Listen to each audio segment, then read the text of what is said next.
The fourth learning objective is to illustrate retained earnings transactions.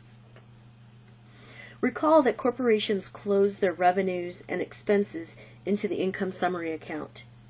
Then they close net income from the income summary account to the retained earnings account. Now the income summary holds revenue, expenses, and net income.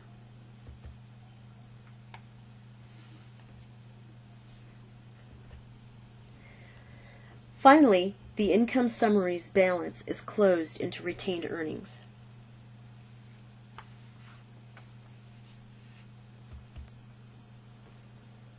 A loss may cause a debit balance in retained earnings.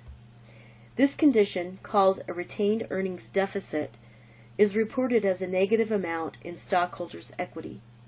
To close this $60,000 loss, the final closing entry credits income summary and debits retained earnings.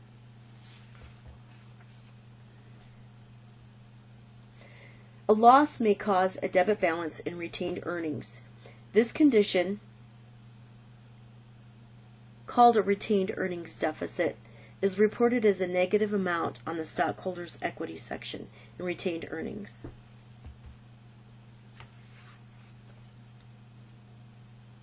Short exercise 12.7 addresses closing entries. We're to journalize the required closing entries for the year. Step 1, sales revenue is a debit, interest revenue is a debit, income summary is a credit. Step number 2 is closing all the expenses. Income summary is a debit for $106,000, cost of goods sold credit $62,000, operating expenses credit $44,000. Step 3, income summary gets closed into retained earnings.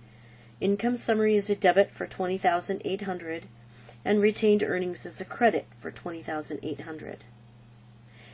In order to do this particular closing entry, you need to find the balance in retained earnings first, so you need to T-account those balances. Step number 4, we're closing the retained earnings and the dividends. Retained earnings is a debit of $14,000 and dividends is a credit of $14,000. The balance in retained earnings after the closing entries, $30,800.